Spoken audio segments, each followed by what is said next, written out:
What's going on, guys? Slinky Now here, and welcome back to a new video. Today I'm going to be discussing whether I think OKC will be the worst team in the league, the best team in the league, the most average team in the league, and then also just what my expectations, what OKC will be able to do this year. Um, so getting into like where I think OKC will be in the West first before I go the whole league. We are 100% going to be the worst team in the West. There's just no real chance that we're anything better. Just because if I go down a list on the NBA app of just every team, so I'll start with teams that I would consider a lock for the playoffs. So you got Utah, Denver, Portland, Clippers, the Lakers, Golden State, again depending on injuries, Houston depending on Harden. I'd consider them still probably a lock most likely, and then Dallas definitely a lock. And then you've got teams who you would expect to be between like maybe just getting in over one of those teams or but in like to like 11th. So you could probably consider Minnesota probably more towards the bottom. Like they'd have expectations of wanting to make the playoffs. Phoenix, you'd think they're a playoff team in any other year probably, but this year it's like, are they? Sacramento, they've been up there every year. It's like that again. They'd want to make the playoffs, but who knows if they'll be able to? They're kind of in that range again, all above OKC. Then you've got Memphis. It's like they were in the playoffs and lost in the playing game last year. So will they be able to do it again? You kind of expect them to not to be that bad. The Spurs, it's like they're there every single year. So although you might think they'll be towards the bottom, Pop always gets them to being a lot better than you think they'd be, so you think they'd be close to the playoffs. And then New Orleans, they had a disappointing year last year. Zion was out for the start of the year. They were disappointing in the bubble, but you'd expect with the new coach, Stan Van Gundy, you'd expect them to at least be up there for the playoffs. Whether they will, I don't know. I'm not here to discuss that today. But every single one of those teams are either a guaranteed playoff spot or a team that you'd expect to make the playoffs. And then OKC, just we are worse than every single team in the West. So that kind of puts us definitely like 15 teams. So that shows where we'll be there. And then in terms of the whole league, it's like I look at the West. It's like teams who almost guarantee make the playoffs. You've got Brooklyn, Boston, the Raptors, Philly, Indiana's probably there. Milwaukee, Miami, and then the teams that should make playoffs might be just in, just out. You've probably then got like Chicago, they might be around there. Atlanta, they might be around there. Orlando and Washington, so they're kind of the maybe 6, 7 through 10. So that's probably the playing games, like maybe just out of the playing game. And then teams you'd expect to kind of be the bottom of the East. Then you've kind of got New York, Detroit, and Charlotte. So they're kind of, I'd put those three teams kind of competing with OKC for ladder positions. So compare OKC to these teams. You could say OKC could be better than each one of those teams. That does not mean that we will finish higher than them on the ladder. That is just because as we're in the West, we have to play the Lakers 3 times. We have to play the Clippers 3 times.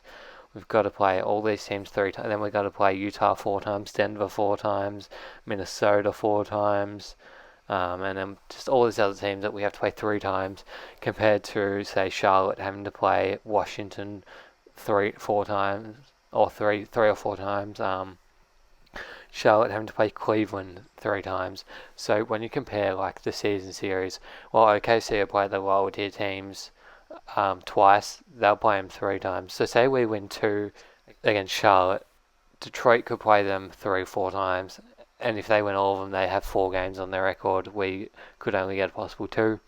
So when you kind of add all that together, you kind of going to see that if we're not the bottom, if we're not 30, we'll probably be 29, 28.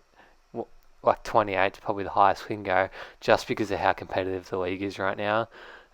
If it was probably like 3, 4 years ago, I would honestly say that we could probably finish like 13th to 10th in the West, but like this West, it's just way too hard.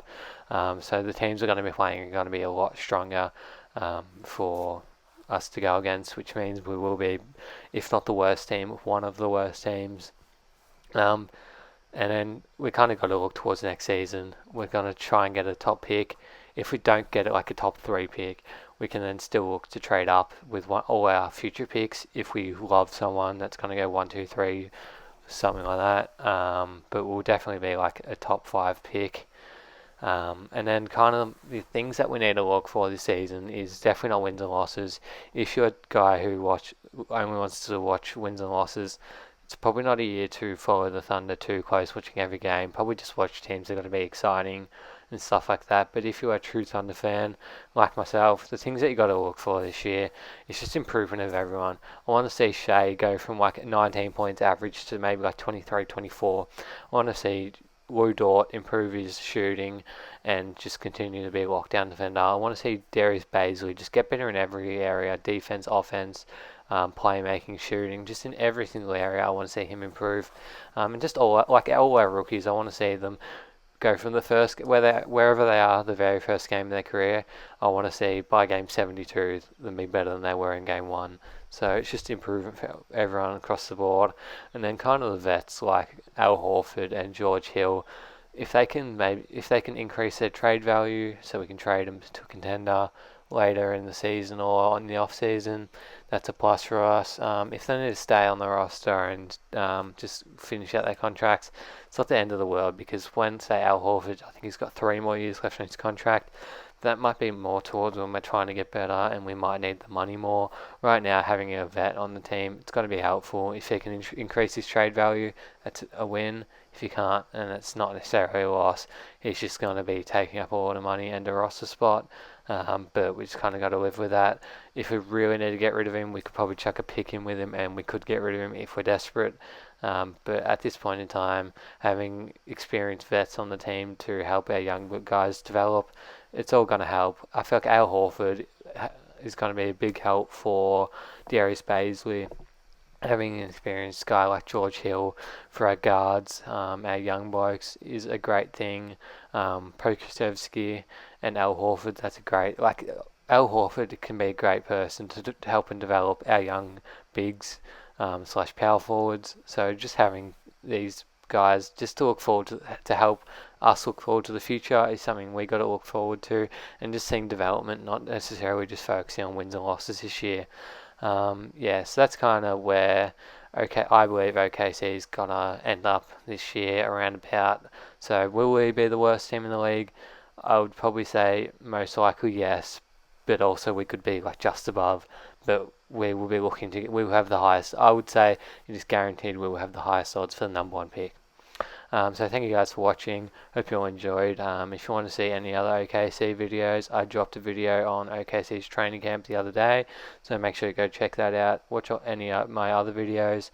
Check out my Twitch where I stream most days playing NBA 2K20. My players are Lou Dort build, so if you're interested in OKC, I keep that ingrained in all my content. OKC is the base of everything I follow and anything I make. So thanks for watching. Make sure you leave a like, subscribe, and peace.